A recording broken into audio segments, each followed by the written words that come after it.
Hi, this is Mark Mancini with VRBO Outstanding. Thanks for coming back this week. This week's episode is going to be on Airbnb, Aircover, and what they don't want you to know. I'm exposing their secrets.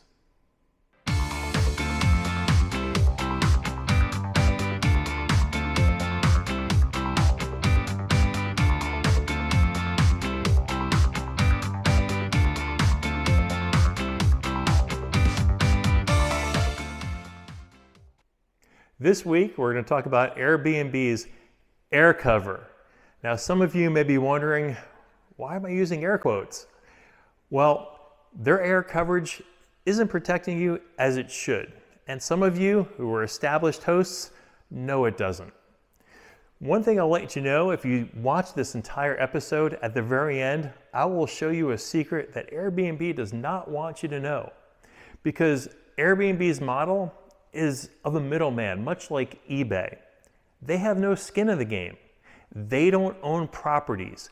You own properties, and it is your responsibility to protect your home. I'm going to show you how to do that in this week's episode. Now, let's talk about direct bookings. You're going to want to do as many direct bookings as you possibly can each and every year. That should be what you strive for. But when you have a direct booking, the reality is no one has your back. You're off platform. So you need to make sure that you have the procedures in place to thoroughly protect yourself and your guests. So we're going to go over that. But first, I want to mention VRBO. Because with VRBO, you'll notice when you sign up and do your listing, your bookings have a choice. You can either choose one of two options: a security deposit, and you can choose that amount, or accidental damage protection. But you can't choose both on VRBO. We'll talk about that in just a second. You see, there's ways that you can do all three, what I call the Triune, the three musts: a rental agreement, accidental damage protection, and a deposit. So with a rental agreement, you're going to want something that's Docusigned. You don't necessarily want to send someone a PDF that they have to print out, sign, and then take a picture with their phone. That's just too inconvenient for them.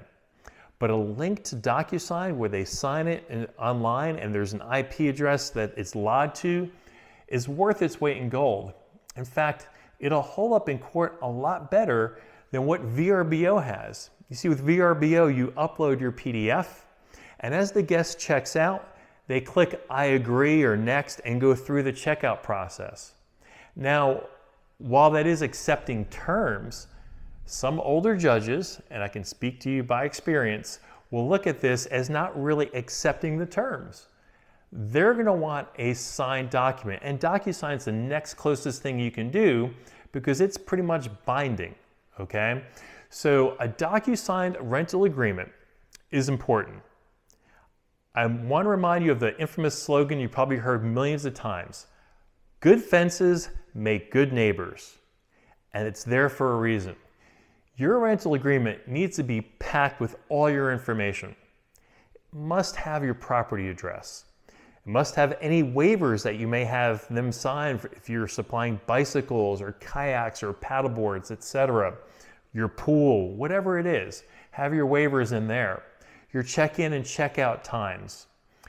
Also, what's very important, if you have any penalties or fees, for instance, they smoked in your house and there's a $500 charge for that, or if you charge a $350 pet fee, this needs to be spelled out in your rental agreement so that you can defer back to it, because this is your go-to. This is the agreement that they signed. So if they smoke in your house and they signed off on that, and they do go ahead and smoke in it, you have their agreement that they agreed to these terms.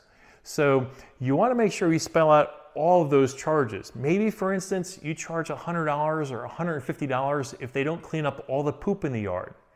Now, I'm not saying nickel and dime them if they missed one, but if they leave a yard full of poop and your cleaner has to clean that, chances are that they're going to you for that extra fee. So you need to pass that fee on to them. Now, always have your attorney or attorneys review these rental agreements, Because if you have rentals in different states, you're going to want attorneys that work in each of those states to review it to make sure that it's thorough and it also applies to that state. Now, again, these agreements should be listed in the description of your property, whether it's an Airbnb or VRBO, that you're requiring them to sign a rental agreement. This way, there's no surprises with this. So let's talk about accidental damage protection. Again, VRBO has you choose deposit or accidental damage protection. With VRBO's coverage, they require that they contact the guest, they call up the guest, and they verify with them that there was damage and that they did it and it was an accident. So they require that, and if a guest doesn't go along with that or says it was intentional, then you're not covered. Now there's other protection you can get. For instance, I'm a big advocate of owner reservations or owner res protection. For, I believe it's $13 for $500, $27 for $1,500, and $45 for $3,000 worth of coverage. You'll get that same accidental damage protection, but they don't contact the guest to verify with it. Now remember, this is accidental damage protection, okay?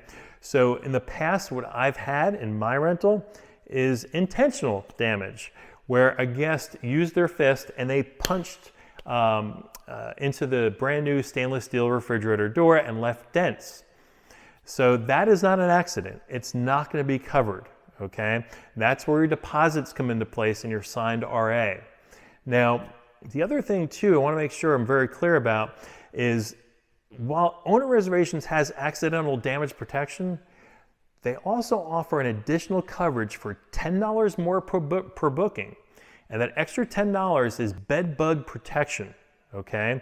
So if you have any bed bugs, they will mitigate that and take care of the cost on that. It's worthwhile if you've had that happen to you. It's a couple $1,000s worth of possible damages. So again, take a look at their offering on that.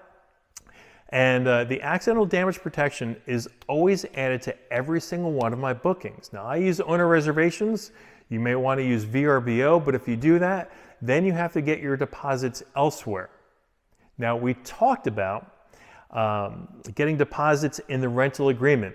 The rental agreement needs to be specific and say how many days before the arrival they'll be charged and when it will be released. Now there's something you need to know about deposits. If you go ahead and accept that deposit and charge the credit card, you're paying that 3 to 4% fee from that merchant account. And when you go to refund the $500, you don't get that back. So you're out the 3 to 4% on that. An alternative is you can do a hold on their card and hold the $500. The hold is not a guarantee though. While you don't get charged the merchant fees, there's no guarantee you'll get that $500. So consider, do you want to take the 3 to 4% hit, or do you want and have the guarantee, or do you want to take the chance and not pay the couple bucks? Again, I pay for the damage protection through owner reservations, and I don't mind paying the 3 to 4% if I know that I'm going to have that deposit if I ever need it. Now, with that deposit, it's for things that, for instance, they steal all your towels or they smoke in your home. I firmly believe you shouldn't be petty. If they damage your towels or take 1 or 2 of them, is it worth risking a 5-star review to over $5 or $8 worth of towels? Now, if they take all your towels, I would probably have a communication with that guest as to what happened before you go ahead and do anything. Hey, I noticed all the towels are missing. Did you put them someplace I should be aware of, or what happened to them? Never be afraid to ask a guest this, because it could be something very innocent. But always ask them and then let them know that if you return the towels, you won't charge them. Now, if they smoke in your home, that's an issue. And let's say, for instance, you have a $750 deposit and they smoke in your home, and in your rental agreement, your fee is, say, $500, then you should absolutely charge their credit card the $500 for the smoking, and you need to let them know that. Now maybe they had a pet, but they didn't announce it.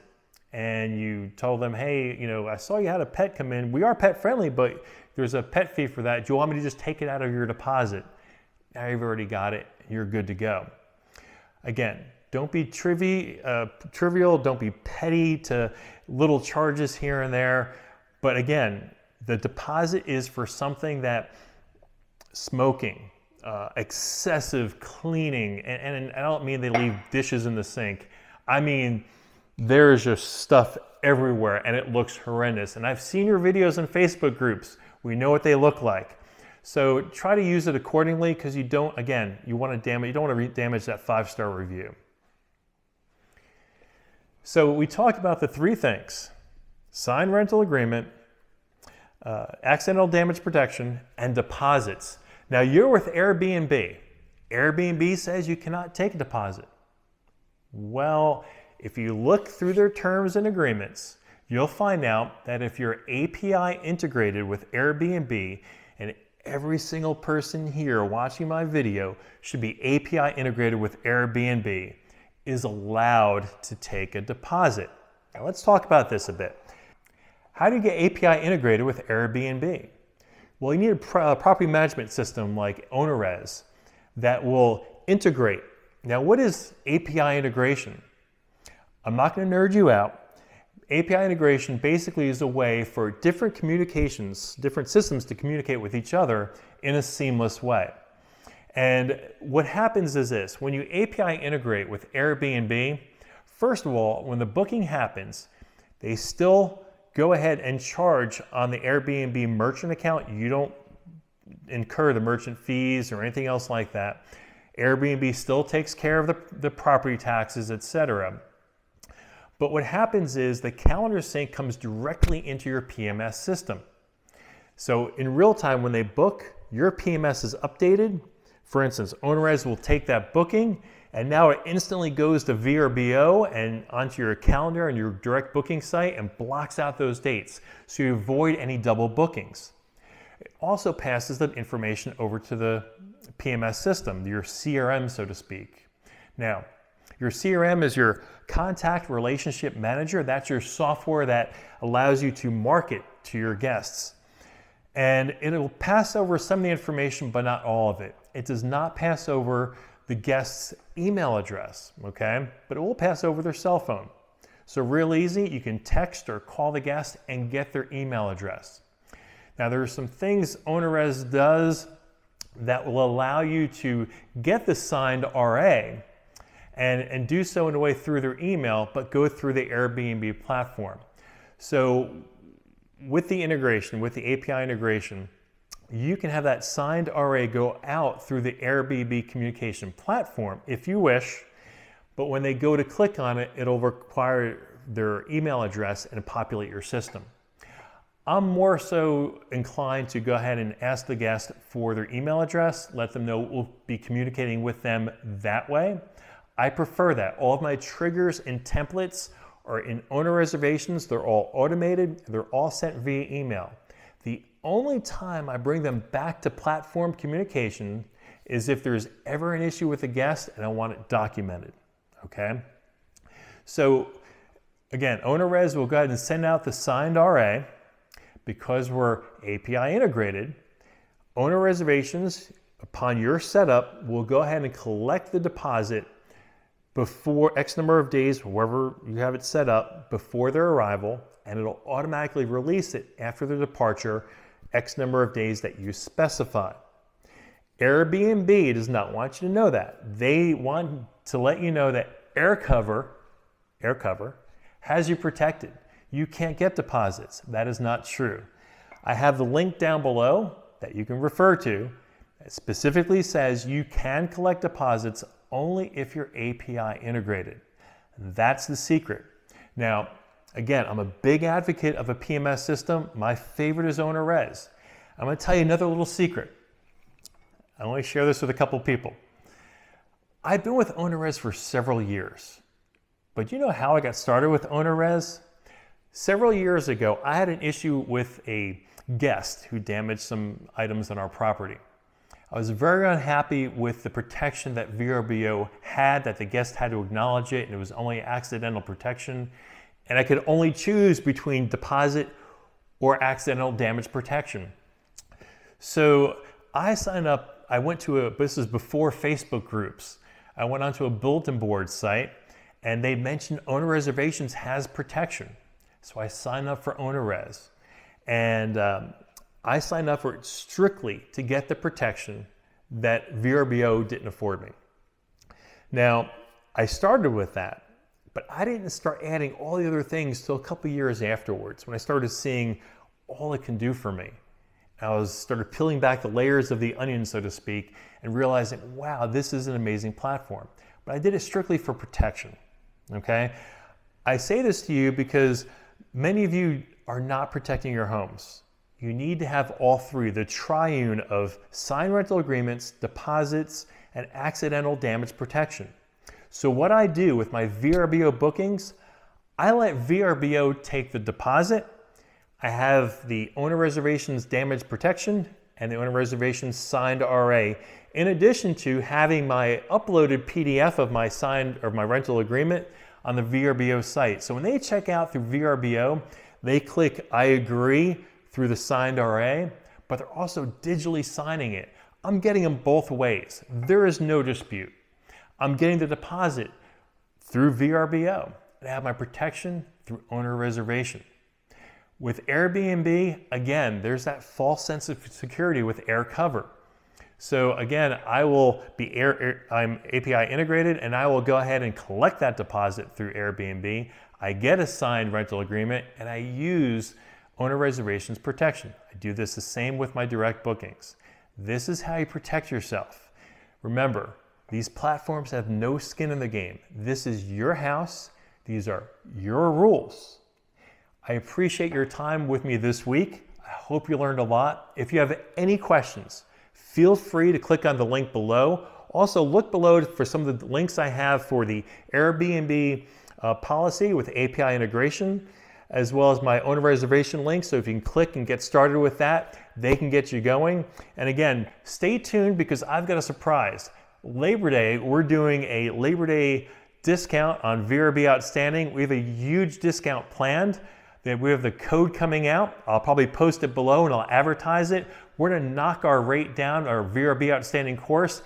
And for free, I'm gonna throw in the property management course, the one we just did, a 90-minute course in addition to the 9 hours of VRB Outstanding. You're gonna have over 10 hours, almost 11 hours of courseware for a very low price. So thanks again. Click the like and subscribe, and I'll see you again next week.